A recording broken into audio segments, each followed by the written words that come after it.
진표율사가 그 하나님이신 미륵불을 직접 친견하고 또 미륵불의 강세를 준비하셨다는 그런 말씀이 정말 놀라운데요.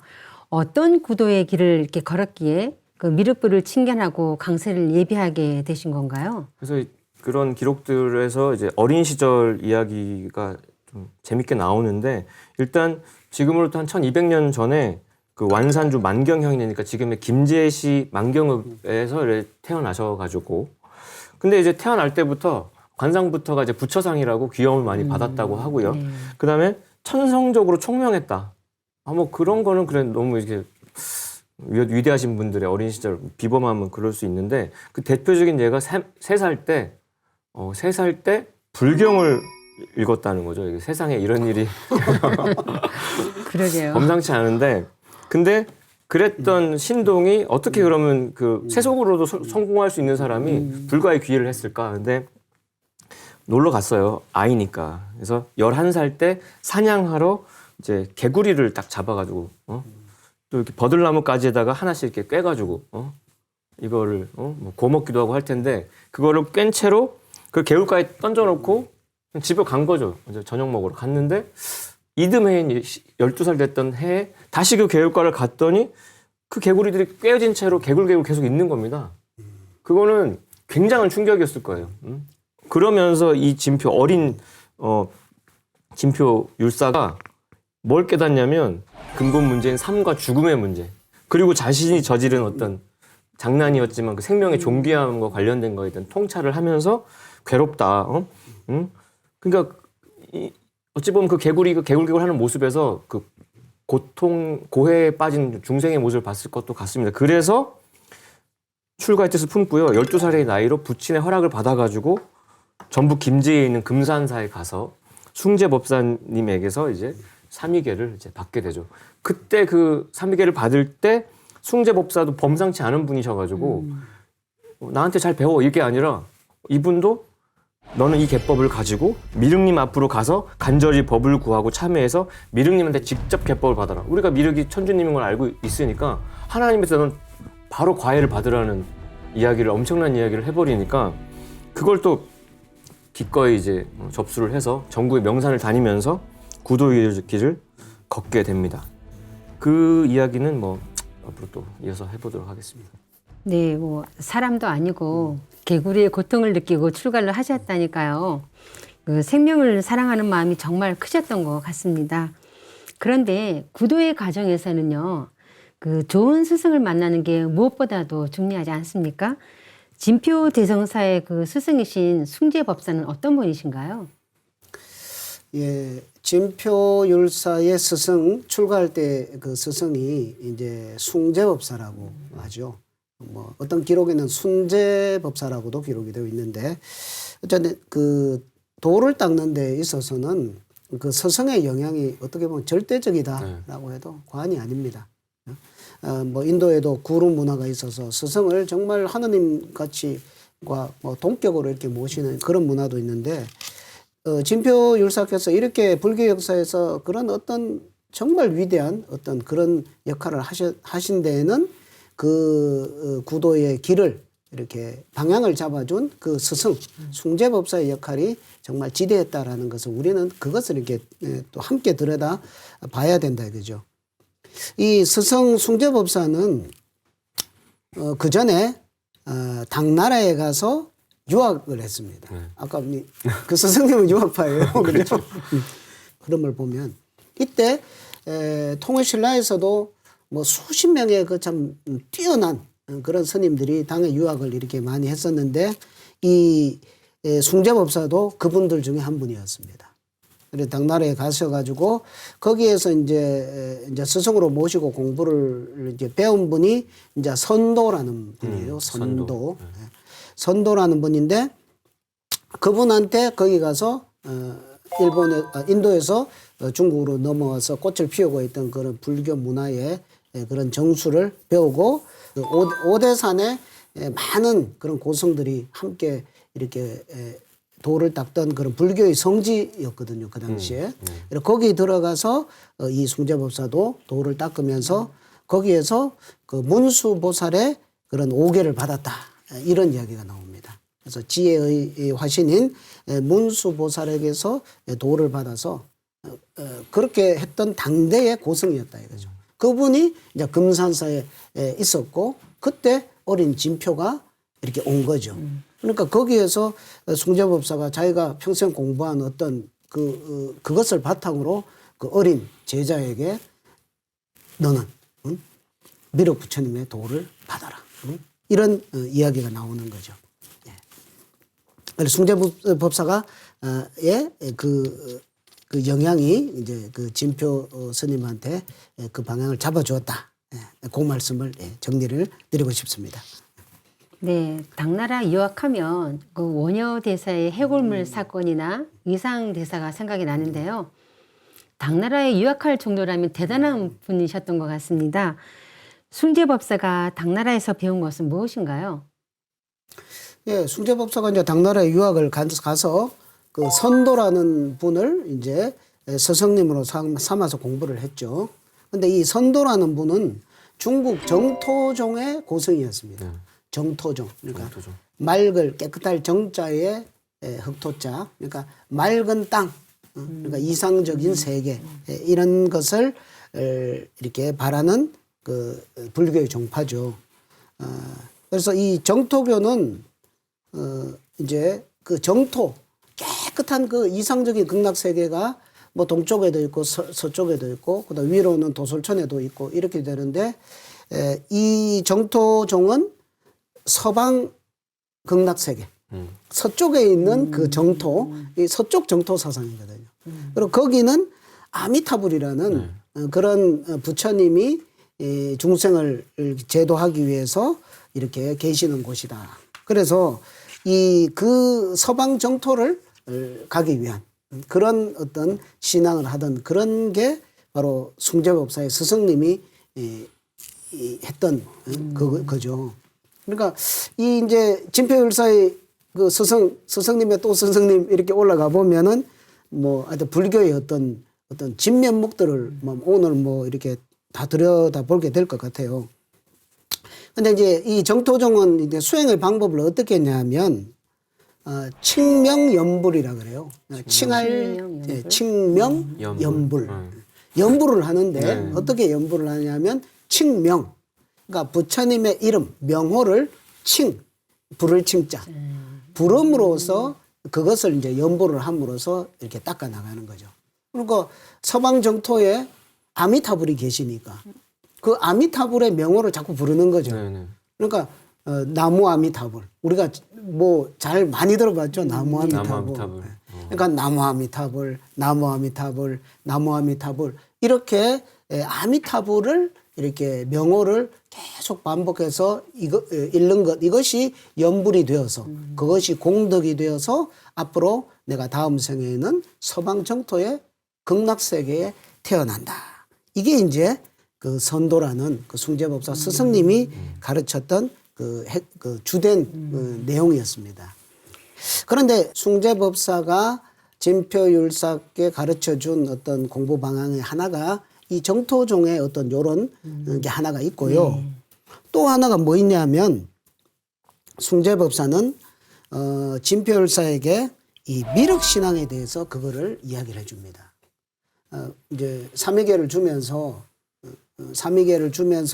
너는 미륵님한테 직접 계를 받아라. 이렇게 했죠.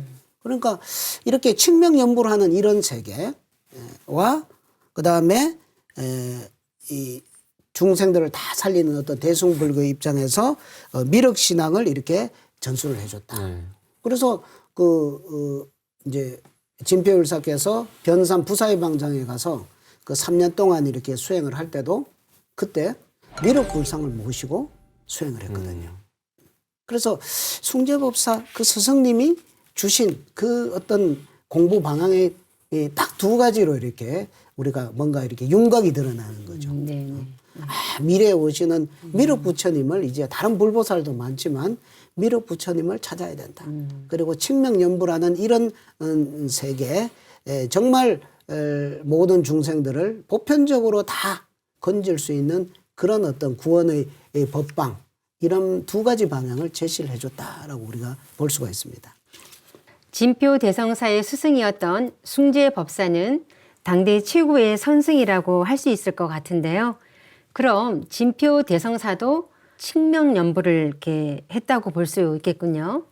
삼국유사 관동풍악 발현수기에는 숭재가 진표에게 삼위계법을 전할 때 공양차제 비법 한 권하고 그다음에 점찰선악 업보경 두 권을 같이 이렇게 교재로 전하였습니다. 근데 그러면서 이 계법을 가지고 미륵부처님과 지장보살 두 분한테 지성으로 참여해서 계법을 받으라 이렇게 되어 있는데, 미륵부처님은 우리가 천주님으로 잘 알고 있는 대목이고, 그 지장보살은 이 중생들이 다 구원받기 전까지는, 부처가 되기 전까지는 내가 극락에 가지 않겠다, 부처가 되지 않겠다라고 그렇게 선언한 아주 이 말법의 그 대과도기에 아주 큰 역할을 하는 그런 지장보살이신데, 그래서 그 점차선악 업보경이라는 게 지장보살이 참회법을 전하는 경전인데요. 이게 밀교 수행법의 교재라고 우리가 이야기가 되고 있습니다. 그래서 그러니까 진표율사의 수행 과정을 열어보면은 지극히 어떤 밀교적인 어떤 놀라운 어떤 맥이 있는데, 그래서 공양차제 비법 자체가 밀교 경전이라고 말씀을 드렸고요. 밀교 수행법을 조금만 더 들여다보면은 그 기존 불교 수행법을 완전히 이제 종합한 거예요. 삼밀 수행이라고 이제 요약이 되는데, 삼밀이라고 하면은 신밀, 구밀, 음밀이라고 돼 있고요. 인계와 진언과 관법이 중심이 돼 있고, 근데 그 삼밀 수행법 중에 가장 이제 앞서는 것이 이제 진언입니다. 그래서 우리가 참진자의 말씀 원자인데, 우리가 얘기하자 참말이야? 이렇게 거짓말이 아닌 참말이라고 할 때 그 진언인데, 그걸 다른 말로 하면 그게 주문이고요. 우주의 기운을 빨아당기는 언어, 그 다음에 만트라라고 해서 인간을 어떤 해방시키고 보호해주는 도구와 같은 겁니다. 그래서 이런 일상에 지쳐있는, 그리고 막 완전히 속세로 벗어나서 이렇게 도닦지 못하는, 그렇지만 일상에서 이렇게 그걸 외움으로써 힘을 받을 수 있는 걸로 진언이 이제 대중화되고, 그 진표율사께서도 그런 진언 수행법을 중생교화에 아주 좋은 방편으로 널리 좀 대중화시켰던 게 아닌가라는 생각을 해보게 됩니다. 네, 진표 대성사께서 그 불보살의 명호를 부르는 칙명연불이나 또 주문을 읽는 그런 진언 수행을 하셨다는 말씀인데요. 배달시대 사람들이 주문을 읽고 공덕이 이루어지기를 기도하면서 주원유공했다는 삼성기의 구절이 생각나는데요. 숭재법사가 불교의 정수를 공부하고 깨달은 것을 진표 대성사에게 고스란히 전했다고 볼 수 있을 것 같은데요. 그런데 그 진표 대성사의 구도가 순탄하지만은 않으셨다고 알고 있습니다. 그러니까 신라 경덕왕 이제 19년인데요. 서기론 790년에 그 전국의 명산 대천을 다 둘러보던 진표율사께서 전북 부안군 변산에 있는 부사이방장에 드디어 들어가시거든요. 그 공부터가 신령하다는 거가 좀 각성이 되셨던 것 같아요. 그래서 미륵부처님께 일심으로 계법을 구하십니다. 그래서 천일을 정하고 371 공부, 우리 삼성기에 나오는 택371을 하여 뭐 패문자수했다는 그 방법을 그대로 해서 맹렬하게 정진을 하시는데, 3년의 세월이 흘렀는데도, 3년이면은 중학생이 고등학생 되고 고등학생이 대학생 되는 세월인데, 그렇게 뭔가 바뀌어야 되는데 그런 어떤 바뀔 수 있다라는 힌트가 안 내려오는 거, 그걸 숙이라 그러는데, 부처가 발심한 중생에게 성부를 계시하는 거, 절망해가지고 스스로 이제 자결을 결심합니다. 그래서 벼랑 아래로 몸을 날리시게 되죠. 근데 그때 푸른 옷을 입은 동자가, 청이 동자가 나타나서 진표율사를 받들어서 절벽 위로 올려놓고 사라지니까 용기를 얻은 겁니다. 나를 지켜보고 있구나. 이에 큰 용기를 얻은 진표가 더욱 분발해서 다시 37일, 21일을 기약하고, 그때 이름하여 그 망신참법, 생사를 건 참회 수행에 돌입이 되는데, 그래서 처음에는 7일 밤을 기약하고서 몸을 땅에 맺히고, 그 다음에 무릎과 팔꿈치가 완전히 깨어질 정도로 피가 철철 흐르는, 그러니까 응급실에 실려가야 될 정도로 그렇게 철저하게 참회를 하셨고요. 근데 영험이 없는 거예요. 그럼에도 불구하고. 그래서 몸을 버리기로 결심하고 다시 7일을 잡고 밤낮으로 부지런히 수행을 합니다. 뭐 이거는 보통 범인의 경지에서는 뭐 따라 할 수가 없는 거죠. 그래서 그 수행 소개하는 책에는 절대 따라하지 마시오라고 되어 있는 게 망심참법인데, 그 7일째 되던 날 밤 추가로 더 수행을 하고 7일째 되던 날 밤에 금장을 손에 쥔 지장보살께서 친히 다시 내려오셔가지고 진표율사를 가호하십니다. 그래서 몸이 컨디션이 완전히 회복이 되고, 그때 진표율사한테 가사와 바리떼를 전하고 직접 전계까지 내려주시면서 독려를 하시게 되죠. 그러면서 이제 본격적으로 미륵부를 만나는 단계까지 넘어가게 됩니다. 말씀을 듣다 보니까 그 진표 대성사의 구도가 상상을 할 수 없을 정도로 치열했다는 것을 알 수 있는데요. 진표 대성사를 가호한 지장보살은 어떤 분이신가요? 예, 진표율사의 구도 과정에 보면 지장보살이 등장을 하는데요. 이 지장보살은 우리가 절에 가보면 금장, 금으로 된 막대기를 이렇게 지팡이를 들고 계신 그 부처님이죠. 네. 이 지장보살이 어떤 분이냐면 보살도의 서원을 세우는데 이제 보살은 아래로는 중생을 구제하고 위로는 이제 부처를 이루는 게 그 보살도죠. 그런데 이분은 이 중생을 구제를 하기 위해서는 어떤 화탕지옥에도 내가 들어간다. 심지어 지옥에 있는 그 불쌍한 중생들을 다 구제하기 전까지는 내가 부처가 되지 않겠다. 이런 그 서원을 세운 보살이시거든요. 그래서 이 지장보살을 이렇게 따르는 분들이 우리나라에도 참 많습니다. 그래서 이 지장보살의 그 서원이 정말 대자대비한 서원이다. 그래서 대자비의 보살로 이렇게 알려져 있습니다. 그러면서 또 이 지장보살은 석가모니 부처님의 시대에서 이제 미륵 부처님의 시대로 가는데 석가모니 부처님의 그 교화의 도법이 뭐 시간이 지나면서 점점 이렇게 약화가 되죠. 그렇게 해서 나중에 되면은 이게 있는지 없는지. 그런데 아직 아침은 밝아오지 않고 아직 새벽이죠. 그 새벽의 어두운 그 시간에 중생들을 잘 교화를 해서 미륵 부처님의 도법을 받을 수 있도록 연결을 해주는 그런 다리의 역할을 하는 그런 보살입니다. 이렇게 알려져 있습니다. 그러니까 미륵 부처님으로 한테 인도해주는 보살님. 네. 그래서 이 진표율사께서 미륵 부처님의 도를 받는 그거를 인도해주는 그런 분이 이제 지장보살님으로서 와서 간호도 해주고 보호도 해주고 그래서 이제 지장보살을 믿는 이 신앙은 미륵으로 가는 도딸이다 이렇게 표현을 할 수가 있고요.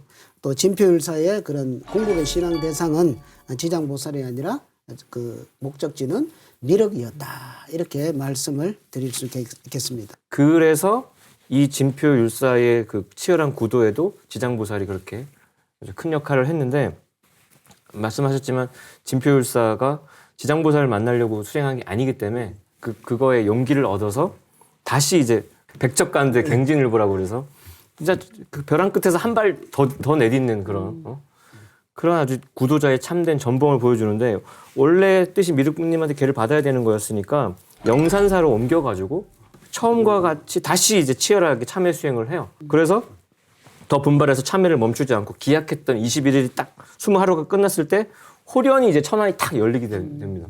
비로소 천주님께서 미륵 천주님께서 그 수많은 도솔 천중들을 거느리고 모시는 모습을 딱 보죠. 얼마나 황홀했을까 생각이 드는데 진표 이마를 심지어 어루만주 쉬면서 그러게요. 잘하는구나 대장부. 하나님이 이렇게 축복하는 수행자는 인류의 구도사에 전무후무한데 이처럼 걔를 구하다니 신명을 아끼지 않고 간절히 그에 참여하는구나. 그러면서 내가 한 손가락을 탁 튕겨서 순미산도 무너뜨릴 수 있는데 이 마음은 불태전이다. 너의 마음은 내가 물리칠 수 없다. 그러니까 극찬이죠. 그러면서 진정한 이제 진표율사로서의 면모가 이제 시작되기 시작합니다. 네, 대우주의 통치자이신 그 미륵불께서 진표 대성사의 정성에 감동해서 직접 도를 전하기 위해 내려오신 건데요. 정말 감동적인 장면입니다. 그래서 그 어떤 극찬을 받고 나서 이 미륵님께서는 진표율사에게 삼법이와 와바를 이제 전하죠. 진짜 하나님이 주시는 거예요. 법명을 그리고 하사를 하시는 거예요. 그러니까 우리가 지금 진표율사 하는 게 그냥 인간 스승이 인간 제자한테 전한 게 아니라 미륵 천주님께서 너는 진리의 표상이다. 너가 롤 모델이다. 그래서 진표라고. 그래서 그 숱한 법명 중에 가장 저는 진짜 멋지다고 생각이 들고요. 이 미륵님께서 진표율사에게 전등법맥을 전한 거고 종통을 그냥 다이렉트로 전화를 하신 거죠. 그래서 그러면서 미륵부처님께서 점찰경 2권하고 중가간자 189개를 내어주시면서 이 가운데 이 간자 가운데 제8간자는 새로 얻은 묘계를 이름하는 것이고 제9간자는 구족계를 더 얻은 것을 이름한다. 이 두 간자는 내 손가락 뼈다. 이거는 뭐 아주 그냥 진짜 내 살덩이를 그냥 다 골수를 그냥 뽑아 주신 거가 되는 거죠. 그래서 이 진표율사께서 이 점찰경을 가지고 뭐 점찰 법회도 하고 뭐 그러면서 이게 우리나라의 미륵신앙이 정말 만개를 하게 되는 사건이 이루어지는 거죠. 근데 이제 진표율사께서 미륵 부처님으로부터 이런 종통을 전수받았다, 도통을 받았다. 이걸로 끝나는 것이 아니라 이 사건에는 이 진표율사의 도통 사건에는 아주 특별한 목적 방향성이 있습니다. 그건 뭐냐면은 이 미륵불이 미래에 오시는데 그분이 오실 그 터전을 준비하는 것. 이게 다른 어떤 일반적인 이제 도를 받는 거하고는 또 다른 문제거든요. 그렇죠. 그래서 우리가 보통 미륵신앙이라 그러면 두 가지를 이야기합니다. 하나는 이제 상생신앙, 하나는 하생신앙.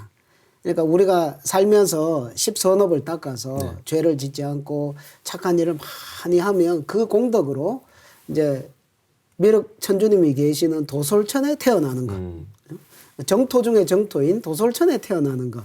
이게 이제 상생신앙이죠. 미륵 부처님께 기도하면서 정말 이렇게 내가 잘 되게 해 주십시오. 다음 생에는 저기 태어나게 해 주십시오. 이게 상생신앙이고요. 그런데 그걸로 끝나는 것이 아니라 그 도솔천의 천주이신 미륵 부처님께서 이 지상으로 내려오신단 말입니다. 뭔가 볼일이 있어서.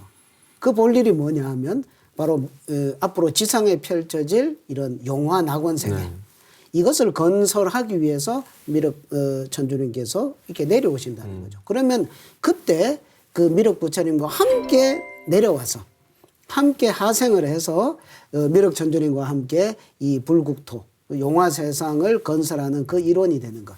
이게 어떤 불교 신앙의 정말 최종 궁극의 목적이라고 볼 수 있겠죠.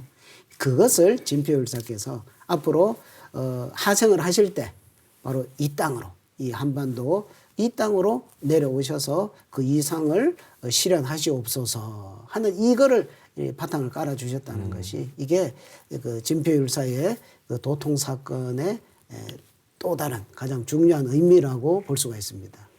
네, 그러면 그 미륵 하생경에 나오는 그 미륵불의 지상 강세의 길을 진표 대성사께서 닦으셨다는 그런 말씀이군요.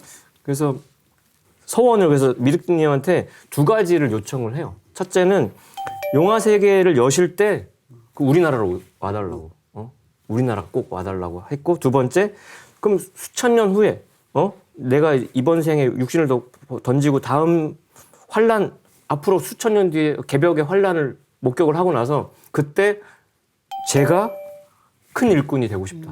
그때 한 역할을 하고 싶다. 그러니까 가히 진표율사다운 서원 두 가지를 이렇게 기원을 하고 그거가 이제 받아들여지고 나서 이제 미륵님의 천명 완수를 위해서 그 나머지 여생을 채우게 되는데요. 그래서 미륵님께서 성령으로 감응하셔가지고 당신의 그 모습 그대로 불상을 건립해라.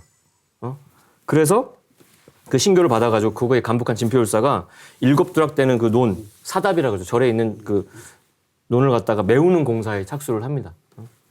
근데 원래 그 자리가 연못인데 이 연못을 이게 아무래도 매우 너무 인력이 많이 필요한 대공사인 거예요. 그래서 이게 또 도력을 발휘해가지고 또 이게 수수로 메우라는 계시를 받아버리거든요. 그러니까 이거 설계하신 분의 뜻대로 이제 집행을 해야 되니까 어떻게 해야지 하다가 도술로 마을에 안지를 퍼뜨린 다음에 눈병이 나으려면은 그 수술 한 지기씩 져다가 그 연못에다가 이렇게 붓고 그물로 눈 씻으면은 낫는다. 그래가지고 사람들이 너도 나도 없이 그걸로 메워졌는데, 근데 또 연못을 다 메웠는데 그 한 중심부에는 연꽃을 조각한 그 연화대를 딱 성년대를 딱 세우려고 놔뒀어요. 근데 그 다음날 갔더니 그 한 20m 밖에 뚝 떨궈져 있는 거예요. 이건 또 뭐냐. 근데 또 다른 계시가 내려온 것이 하늘에서 믿없는 시를 걸어라. 그 위에 미륵금상을 조성하라는 이제 계시가 신교가 와서 믿없는 시루를 걸고 그 위에 나무로 우물정자로 받치고 33척의 미륵 금상을 금불상을 딱 세우게 된 거죠. 그로부터 이 세계에서 가장 큰 신뢰 미륵불상인 모악산 금산사의 미륵불상이 비로소 이 역사에 이제 출현하게 된 거였습니다. 네, 뭐 저도 금산사에 처음 갔을 때 그 아주 웅장하게 서 계신 그 미륵 불상을 처음 보고 저도 모르게 이렇게 기도를 올렸던 기억이 나는데요.